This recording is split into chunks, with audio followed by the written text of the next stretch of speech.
previous lecture, we discussed Einstein's A and B coefficients and learnt that if there are two energy levels 1 and 2 with energies E1 and E2 and number of atoms in the lower level being N1 and the upper level being N2, then the rate at which the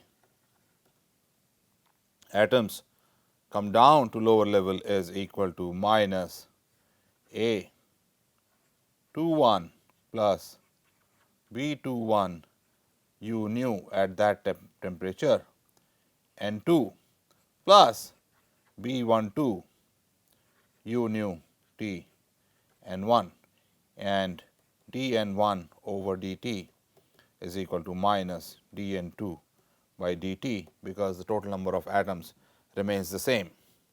From now on, I am going to drop 1 and 2. It is understood that we are talking about two levels, and we also saw that B 12 was same as B 21. So, I am going to call this B, and the A coefficient A was equal to 8 pi h nu cubed over c cubed times B. We also learnt that A coefficient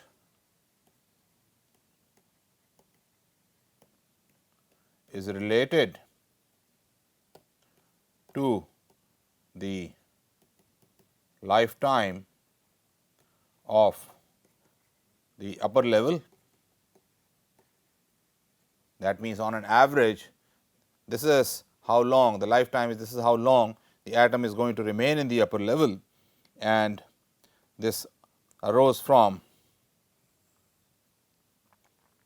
the fact that as time progresses, a radiating atom would give out signals or light which goes down in amplitude exponentially, and this exponential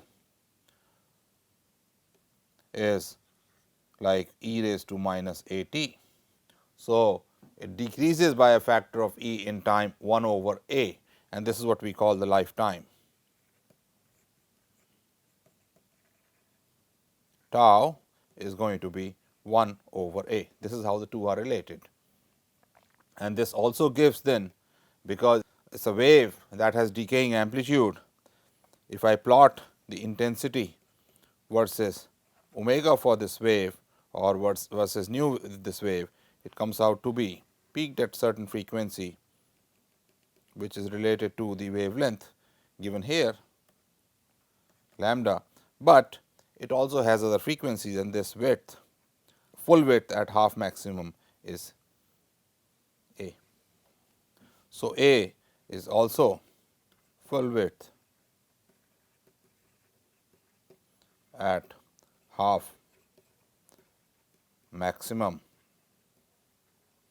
of the what is known as power spectrum. That means, what intensity is coming out at what frequency. So, this is how this kind of going up and coming down, this kind of peak I have shown in blue is the kind of peak that you see, is kind of intensity you measure when light is coming out of an atom that is emitting. All right. So, now let us get a feeling for some numbers. Now, lifetime of an excited state or the upper state of an atom is of the order of 10 raised to minus 8 to 10 raised to minus, let us say 10 seconds. And therefore, the A coefficient A, which goes as 1 over tau, will be of the order of 10 raised to 8 to 10 raised to 10 second inverse. This is the kind of number that we are talking about A. How about B coefficient?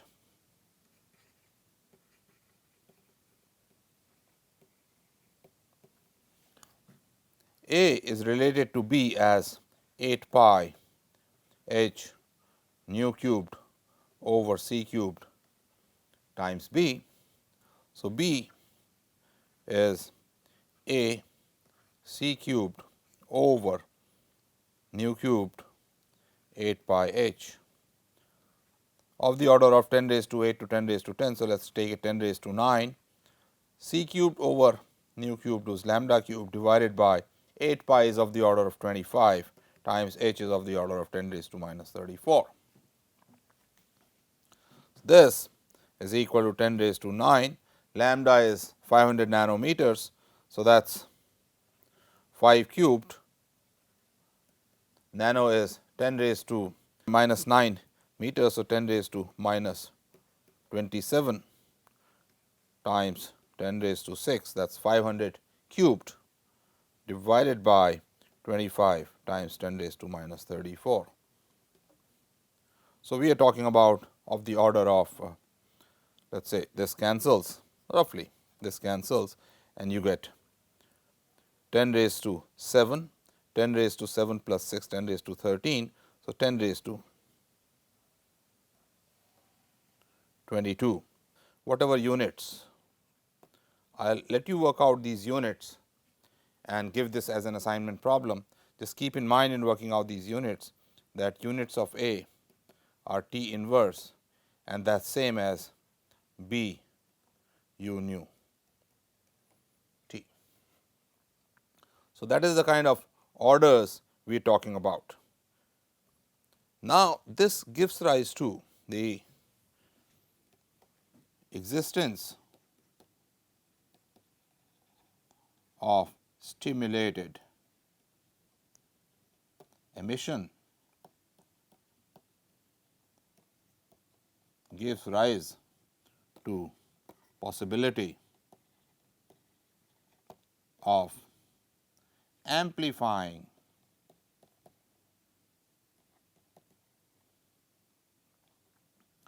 a light signal. And let me explain. Suppose I have a tube in which some gas is filled and you pass light through it.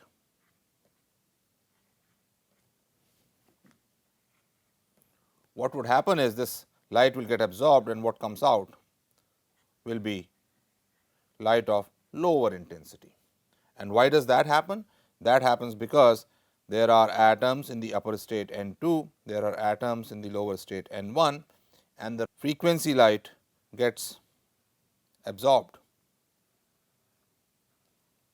And normally if N1 is greater than N2, and I will show this mathematically soon, then what would happen is that atoms that are getting absorbed would be larger in number than the atoms that are coming down and therefore, light will get absorbed. Consider the possibility however, that this gas has atoms such that N2 is greater than N1. Then the light which is going in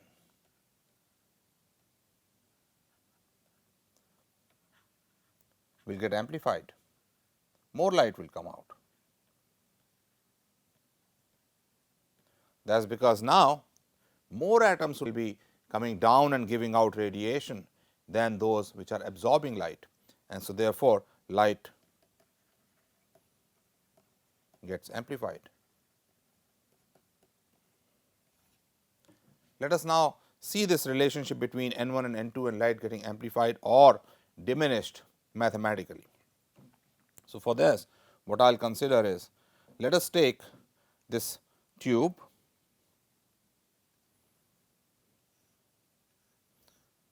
and let this length be delta z and let this cross sectional area be A. And suppose light of intensity I is coming in of all frequencies, light of intensity is I is coming in, and light of intensity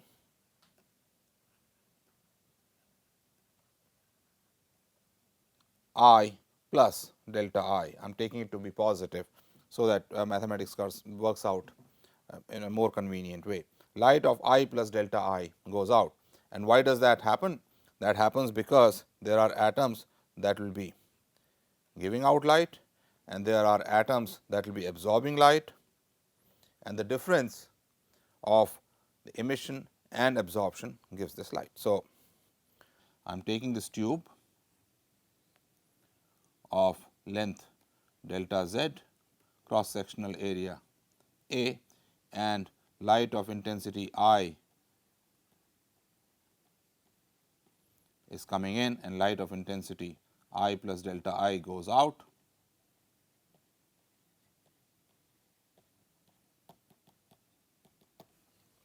And the difference arises from the absorption and emission taking place inside. Let the density of atoms in the upper level be N2, density of atoms in the lower level be N1. Then what do I have? I have an ignore spontaneous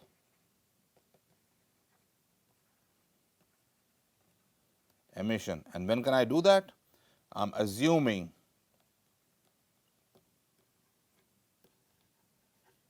light intensity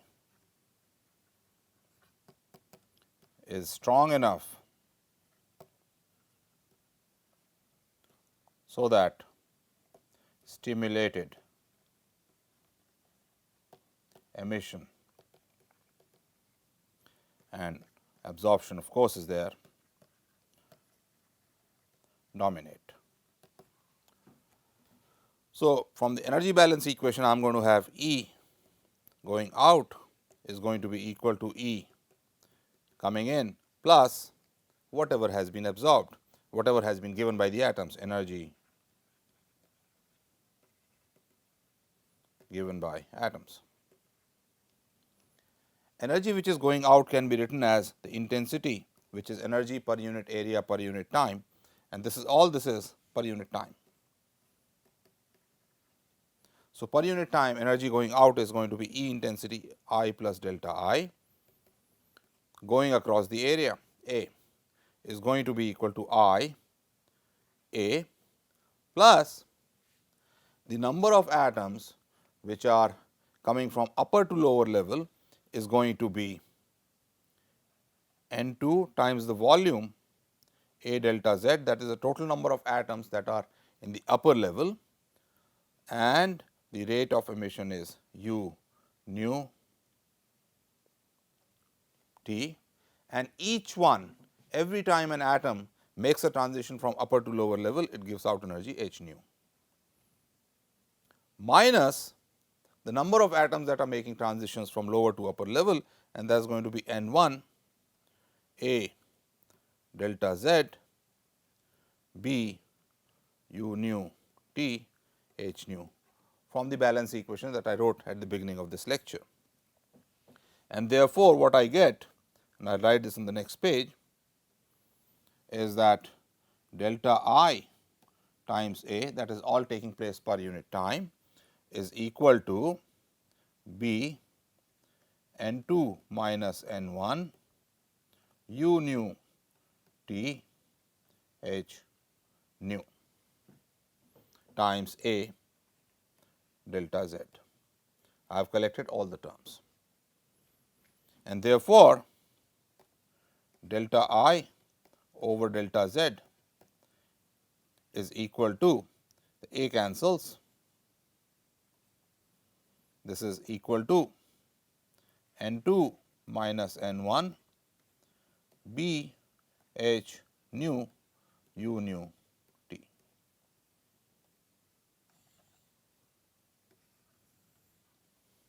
From this it is clear, if N2 minus N1 is greater than 0, that means the number of atoms in the upper level is more than the number of atoms in the lower level, d I by d z, which I am writing as delta I over delta z so far, is going to be greater than 0. Intensity is going to increase. Whatever light I sent inside is coming out amplified. On the other hand, if n2 minus n1 is less than 0, d I by d z is going to be less than 0, and the light gets diminished, it gets absorbed. Let us write this equation in a slightly better form now. So, this is d I by d z is equal to n2 minus n1 b h nu u nu t. I would like to write u nu t in terms of the frequency, the intensity itself. So, recall that I am sending light over a frequency range delta nu.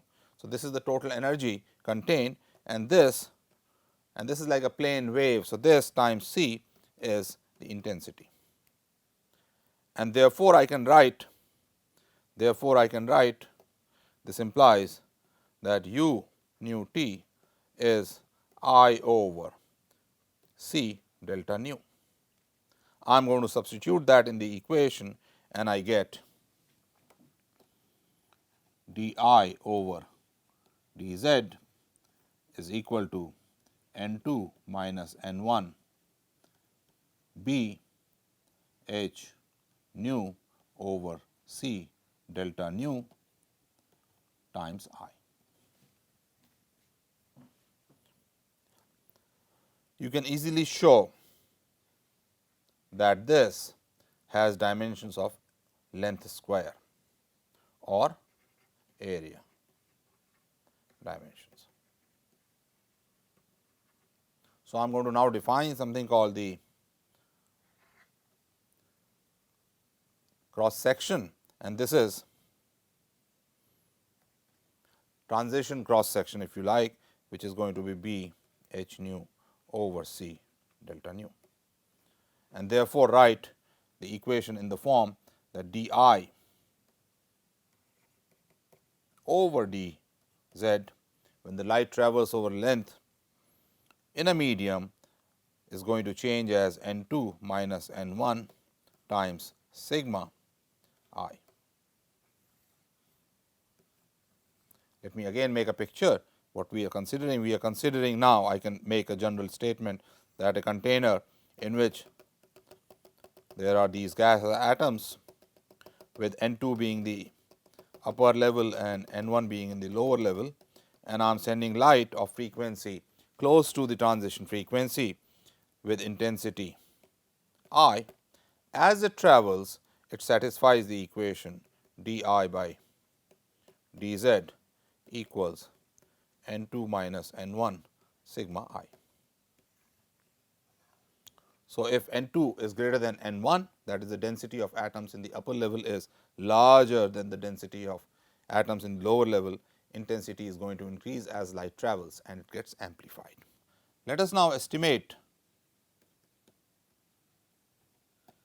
the value of cross section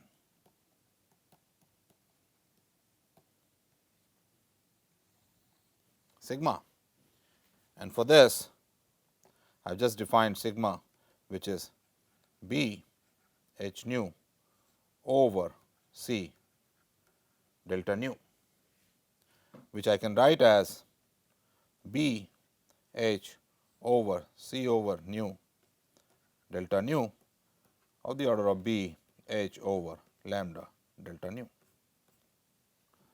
When I am shining white light or a broadband light, right. So, for a broadband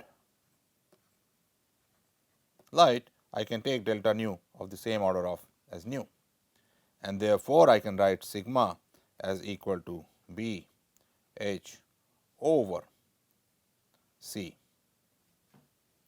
Let us estimate the number. I have just shown you a few minutes ago that b is of the order of 22 units, h is of the order of 10 raised to minus 34 divided by c is of the order of 10 raised to 8. So, this comes out to be 10 raised to minus 20 meter square, or of the order of 10 raised to minus 14 centimeter square. What we find usually in atoms is sigma is of the order of 10 raised to minus 18 to 10 raised to minus 20 centimeter square. But what I have done here is just made an estimate.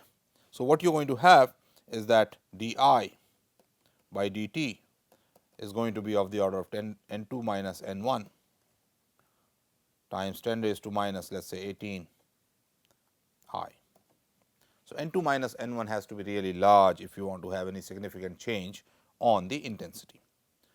Now, how is this used to form to make lasers? So, let us see now what happens in a laser.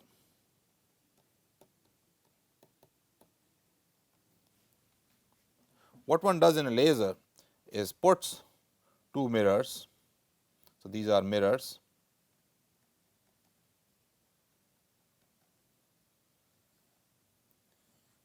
and generates a light inside.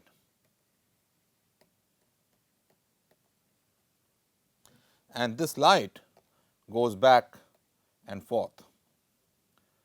Let the reflectivity of mirror on the left be R 1, reflectivity of the mirror on the right be R 2. So, what happens is when light of intensity I goes to the right, what comes back is R 2 I, and after it gets reflected from the right side mirror, I get R 1 times R 2 times I. If the light is to be amplified, then R 1 R 2 I times the amplification factor must be at least 1. That is the critical. The amplification factor actually should be larger than R 1 and R 2. And how much is the amplification factor? Let us check that. So, I have d I over d z is equal to n 2 minus n 1 sigma I, and this gives me that I is equal to I 0 e raised to n 2 minus n 1 sigma z if the light travels distance z. Now, in the cavity that we just considered between the two mirrors, if the length is L, by the time light comes back to the original mirror, I at the left mirror after it travels 2L distance is going to be equal to I 0 e raised to n 2 minus n 1 sigma times 2L, and this is the amplification factor. This is the amplification factor. Amplification. And this times R 1 R 2 should be at least 1. I should write on the top, this should be I. All right. So, amplification factor times, so e raised to n 2 minus n 1 sigma times 2L times R 1 R 2 times I should be at least I, so that the light is sustained. In reality, it should be more if the light is to be amplified, and therefore, I have n 2 minus n 1 sigma times 2L is equal to minus log of R 1 R 2. So, n 2 minus n 1 should be equal to minus log of R 1 R 2 divided by 2 sigma L, which is same as minus log of square root of R 1 R 2 over sigma L. Since R 1 and R 2 are less than 1, therefore, this number is greater than 0. So, n 2 minus n 1 must at least be minus log of square root of R1 R2 over sigma L for laser action to take place. And this is known as the critical population inversion, N2 minus N1 critical is equal to minus log of a square root of R1 R2 over sigma L. So, this is what we have come to the conclusion that the upper level should have number of atoms larger than those in lower level, and in order to sustain a laser action I should have minimum difference between them, which is given by the reflectivity of the mirror and the length of this cavity in which I am holding these atoms and which work as the amplifiers. Now, what exactly is done to achieve this N2 minus N1 greater than 0, I will discuss in the next lecture.